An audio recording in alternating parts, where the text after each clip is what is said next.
হাতের কাছে থাকা মাত্র দুটো উপকরণে এত স্বাদের এত সুন্দর রেসিপি হয়, বাসায় ট্রাই না করলে বুঝতেই পারবেন না। আসসালামু আলাইকুম, আমি শিল্পীস কুকিং অ্যান্ড ব্লগ থেকে সবাইকে স্বাগত জানাই। কাছে দূরে যে যেখান থেকে আমার ভিডিওটি দেখছেন, আশা করি ভালো আছেন। আমি আজকে আপনাদের সঙ্গে শেয়ার করব চিকেন এগ স্টাফড মিটবল। আশা করছি রেসিপিটি আপনাদের ভালো লাগবে। এখানে 1.5 কেজি ওজনের একটা চিকেনের হাড় ছাড়া পুরোটা বুকের মাংস আমি নিয়েছি।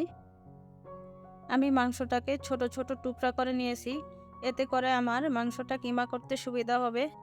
এবার আমি মাংসটাকে ধুয়ে ভালোভাবে পানি ঝরিয়ে একটা ব্লেন্ডারে জারে দিয়ে দিয়েছি। আর এখন দিয়ে দিচ্ছি কয়েক পিস ব্রেড। এই ব্রেডটা বাইন্ডিংয়ের কাজ করবে। ব্রেডের পরিবর্তে আপনারা এখানে কর্নফ্লাওয়ার কিংবা ডালও ইউজ করতে পারেন। আর এখন দিয়ে দিচ্ছি 1 চা চামচ আদা বাটা, 1 চা চামচ রসুন বাটা, আর দিচ্ছি হাফ চা চামচ জিরার গুঁড়া, হাফ চা চামচ ধনিয়ার গুঁড়া, আর দিচ্ছি হাফ চা চামচ গরম মশলার গুঁড়া, আর স্বাদ মতো লবণ। এরপর দিয়ে দিচ্ছি 1 চা চামচ মরিচের গুঁড়া, 1 চা চামচ হলুদের গুঁড়া। সবগুলো মশলা দিয়ে আমি চিকেনটাকে ভালোভাবে কিমা করে নেব।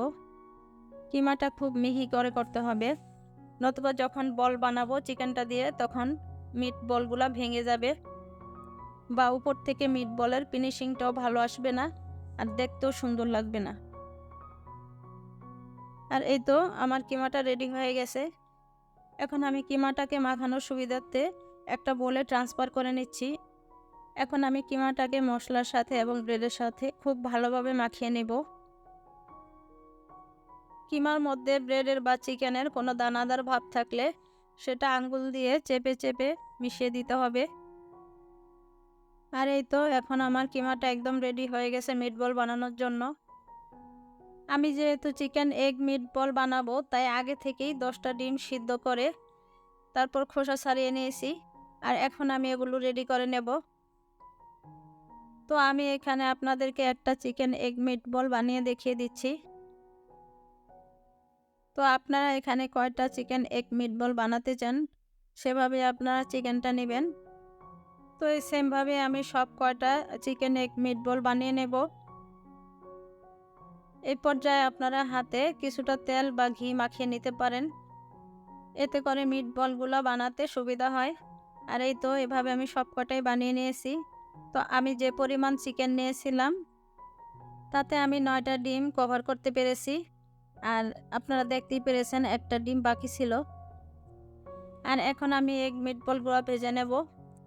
তো এগুলো ভাজতে ভাজতে প্রতিদিনের মতোই আপনাদেরকে একটা রিকোয়েস্ট করে নিচ্ছি, আমার ভিডিওটির কোনো অংশ যদি আপনার ভালো লেগে যায় তাহলে প্লিজ ভিডিওটিতে একটি লাইক দিয়ে দিবেন। আর আপনি যদি আমার চ্যানেলে নতুন হয়ে থাকেন তাহলে চ্যানেলটিকে সাবস্ক্রাইব করতে ভুলবেন না। আর এই ভিডিওটি যদি আপনি ফেসবুক থেকে দেখেন তাহলে আমার পেজটি ফলো দিয়ে রাখতে পারেন। আর আপনি যদি এই কাজটি করে দিয়ে থাকেন তাহলে আপনাকে অসংখ্য ধন্যবাদ। তো এই তো এখন আমার এগ মিটবলগুলো ভাজা হয়ে গেছে, আমি তুলে নিচ্ছি। তো এভাবে আমি সব কয়টা মিটবলই ভেজে নেব। মিটবলগুলো ভাজার পর কড়াইতে যে তেলটা থেকে যাবে ওই তেলের মধ্যে আমি কিছু মশলা দিয়ে একটা গ্রেভির মতো করে নেব। তো এই জন্য আমি প্রথমে দিয়ে দিয়েছি এখানে হাফ কাপ পরিমাণ পেঁয়াজ কুচি। তো আমি পেঁয়াজ কুচিটাকে খুব একটা লাল করে ভাজবো না। পেঁয়াজ কুচিটা কিছুটা নরম হয়ে গেলে আমি এখানে দিয়ে দিয়েছি 1 চা চামচ আদা বাটা, 1 চা চামচ রসুন বাটা, আর দিয়েছি 2 টেবিল চামচ পেঁয়াজ বাটা। তো আপনারা যদি এখানে গ্রেভিটা বেশি চান তাহলে পেঁয়াজ বাটার পরিমাণটা একটু বাড়িয়ে দিবেন। তো এখন আমি আদা রসুন এবং পেঁয়াজ বাটাটা কিছুক্ষণ কষিয়ে এখন গুঁড়া মশলা দিয়ে দিচ্ছি। প্রথমে দিয়েছি হাফ টেবিল চামচ ধনিয়ার গুঁড়া, হাফ টেবিল চামচ জিরার গুঁড়া, আর এখন দিচ্ছি 1 চা চামচ পরিমাণ গরম মশলার গুঁড়া, দিচ্ছি 1 চা চামচ পরিমাণ হলুদের গুঁড়া, 1 চা চামচ পরিমাণ মরিচের গুঁড়া। তো এগুলো দিয়ে আমি খুব ভালোভাবে মশলাটাকে কষিয়ে নেব। তো মশলাটাকে কষানোর জন্য আমি এই পর্যায়ে অল্প অল্প করে পানি দিয়ে খুব ভালোভাবে মশলাটাকে কষিয়ে নেব। আর এখন দিয়ে দেব স্বাদ মতো লবণ। এখানে আমি লবণটা শুধু গ্রেভির জন্যই দিচ্ছি, কারণ চিকেন কিমাটা রেডি করার সময় আমি লবণ দিয়েছিলাম। তো এখানে এই জন্যই লবণটা একটু বুঝে শুনে দিতে হবে।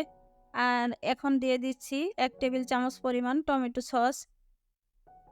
এখন আমি আবারও কিছুটা পানি দিয়ে ঢাকনা দিয়ে আরও কিছুক্ষণ কষিয়ে নিব মশলাটাকে। টোটাল কথা হচ্ছে মশলাটাকে যত ভালো কষানো হবে রান্নাটাও তত মজা হবে। তো এটাকে অনেকেই চিকেন নার্গিসি কোপ্তা কারি বলে, আবার অনেকেই চিকেন এগ স্টাফড বলে। তো যে নামই দেয়া হোক না কেন, এটা খেতে অসম্ভব মজার হয়, বিশেষ করে পোলাও বা সাদা ভাতের সাথেও খাওয়া যায়। তো আমার বাসায় যখন আমি এটা বানিয়েছিলাম, আমার ছেলেমেয়েরা খুবই পছন্দ করেছিল। তো এই তো আমার মশলাটা খুব ভালোভাবে কষানো হয়ে গেছে। আর এখন আমি চিকেন এগ মিট বলগুলো দিয়ে দিচ্ছি। এগুলো দিয়ে আমি মশলার সাথে খুব ভালোভাবে উল্টিয়ে পাল্টিয়ে মিশিয়ে দিব। তবে এই কাজটা খুবই আলতো হাতে করতে হবে, না হয় মিট বলগুলো ভেঙে যাবে। এখন আমি মিট বলগুলো রান্নার জন্য কিছুটা পানি দিয়ে দিব। তো এখানে আমি ১ কাপ পরিমাণ পানি দিয়েছি। তো আপনারা যদি এই গ্রেভিটা একটু পাতলা করতে চান তাহলে এখানে পানির পরিমাণটা একটু বাড়িয়ে দিতে পারেন। তো এই রান্নাটা যেহেতু আমি পোলাও দিয়ে খাওয়ার জন্য করছি, তাই মশলাটা যাতে ডিমের গায়ে লেগে থাকে, তো আমি এই জন্য এখানে পানির পরিমাণটা কম দিয়েছি। তো গ্রেভিটা আপনারা কতটা পাতলা বা কতটা ঘন রাখতে চান, সেই অনুযায়ী আপনারা এখানে পানিটা ইউজ করবেন। আর এখানে পানিটা দিয়ে খুব একটা বেশি সময় ধরে রান্না করার প্রয়োজন নেই। যেহেতু আমি মিটবলগুলো আগে থেকেই কিছুটা ভেজে নিয়েছি, তাই আমি পানি দিয়ে ৬ থেকে ৭ মিনিটের মতো রান্না করেছি। আর এখন দিয়ে দিয়েছি ১ চা চামচ পরিমাণ টেস্টিং সল্ট। এটা যদি আপনারা দিতে না চান তাহলে দিবেন না।